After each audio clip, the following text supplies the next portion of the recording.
Olá, povo de Deus, solenidade do Santíssimo Corpo e Sangue de Cristo, Corpus Christi, 3 de junho de 2021. A nossa reflexão de hoje é a partir de Êxodo 24, de 3 a 8, Hebreus 9, de 11 a 15, Marcos 14, 12 a 16, 22 a 26. Quando o texto do Êxodo nos diz que Moisés transmitiu ao povo todas as palavras e todos os decretos, podemos entender o decálogo e o código da aliança. E quando o texto diz que foram alguns jovens encarregados de oferecer holocaustos e sacrifícios, nos indica que ainda não funcionava o corpo levítico encarregado disso. Os 12 marcos são seguramente uma alusão às 12 tribos em volta do altar, símbolo da presença do Senhor no meio deles.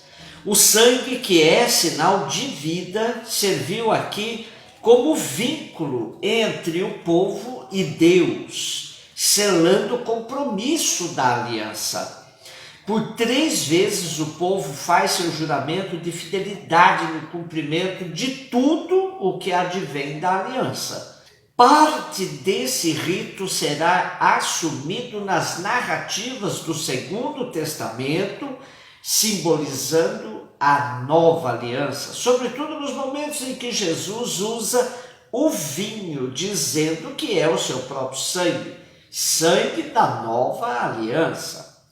Hebreus 9, de 11 a 15. O texto de Hebreus que lemos hoje deixa claro que com Jesus os antigos sacrifícios estão superados.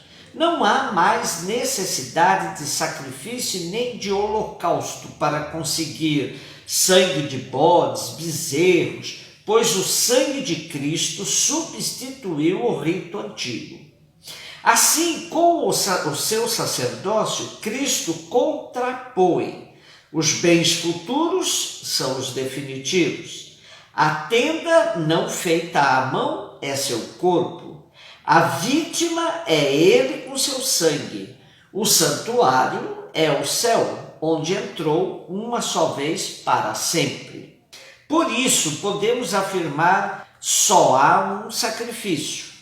Um só é o verdadeiro sacerdote, e um só o autêntico mediador da nova aliança, Jesus Cristo.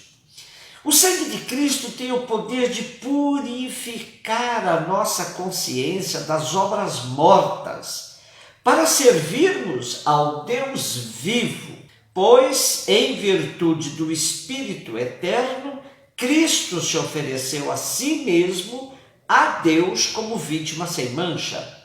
Desta forma, por meio de Jesus Cristo, está selada de maneira definitiva a nova aliança. Evangelho, Marcos 14, de 12 a 16, 22 a 26. No primeiro dia dos ázimos, quando se imolava o cordeiro pascal, os discípulos disseram a Jesus: onde queres que façamos os preparativos para comeres a Páscoa?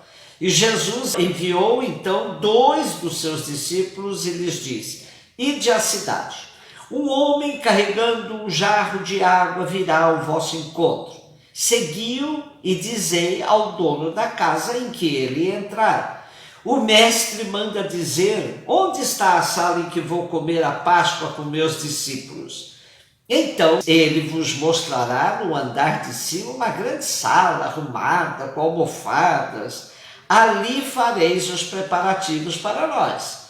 E os discípulos saíram, foram à cidade, encontraram tudo como Jesus havia dito e prepararam a Páscoa. Enquanto comiam, Jesus tomou o pão e, tendo pronunciado a bênção, partiu-o e entregou-lhes, dizendo: tomai, isto é o meu corpo.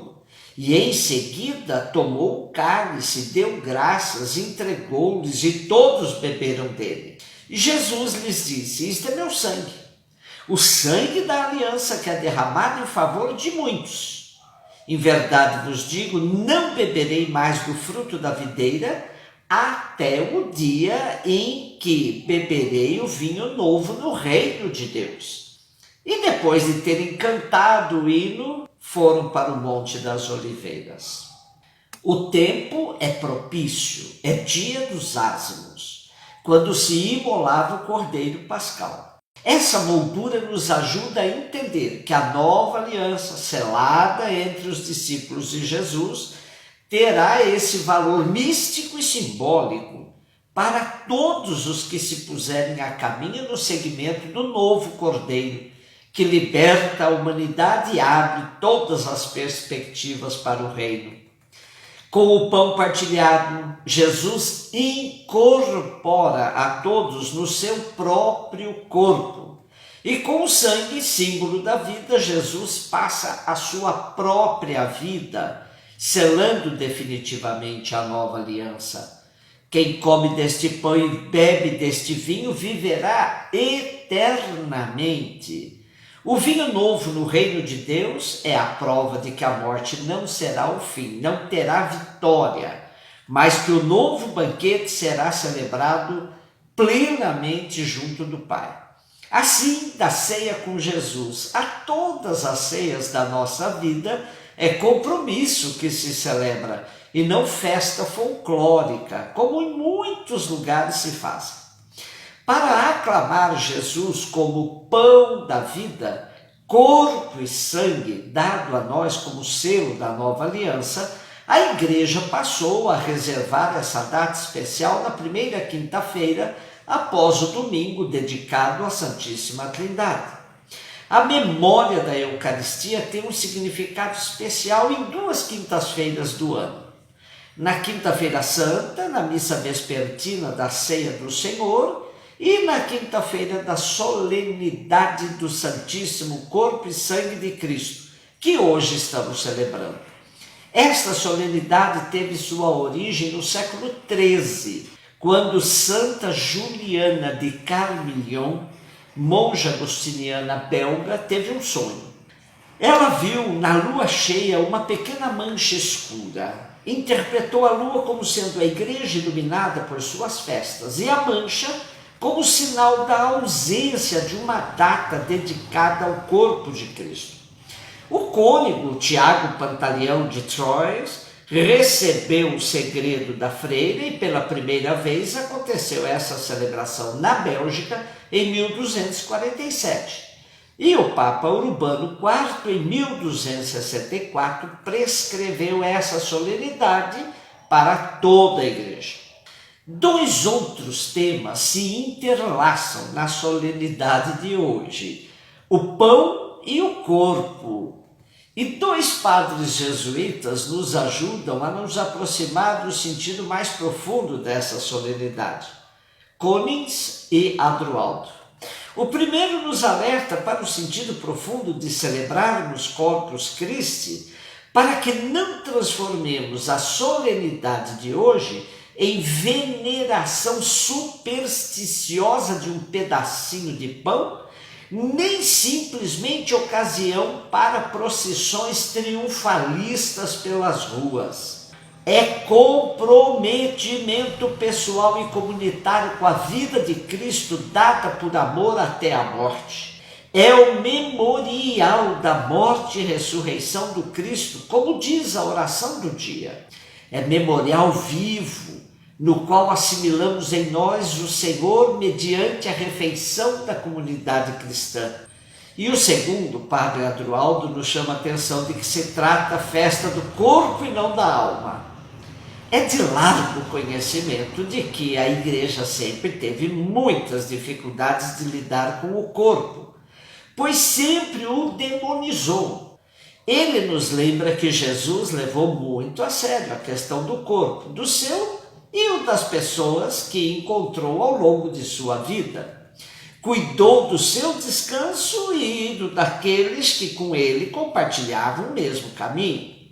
Deixou-se acariciar e ungir sua cabeça e seus pés com perfumes valiosíssimos por algumas mulheres, algumas delas mal vistas pelos rótulos preconceituosos que os varões lhes impunham. Agradecendo esse gesto, fruto de um amor sem cálculos, curou corpos atrofiados pela doença e fragilizados pela exploração. Os evangelhos nos situam Jesus no nível da corporalidade máxima e próxima. É Ele que sabe olhar, tocar, sustentar, acariciar. Portanto, somos chamados a superar uma visão negativa do corpo para o ter em alta conta como a maneira concreta que Deus escolheu para nos relacionarmos e começarmos a construir aqui e agora o seu reino. Um beijo no seu coração.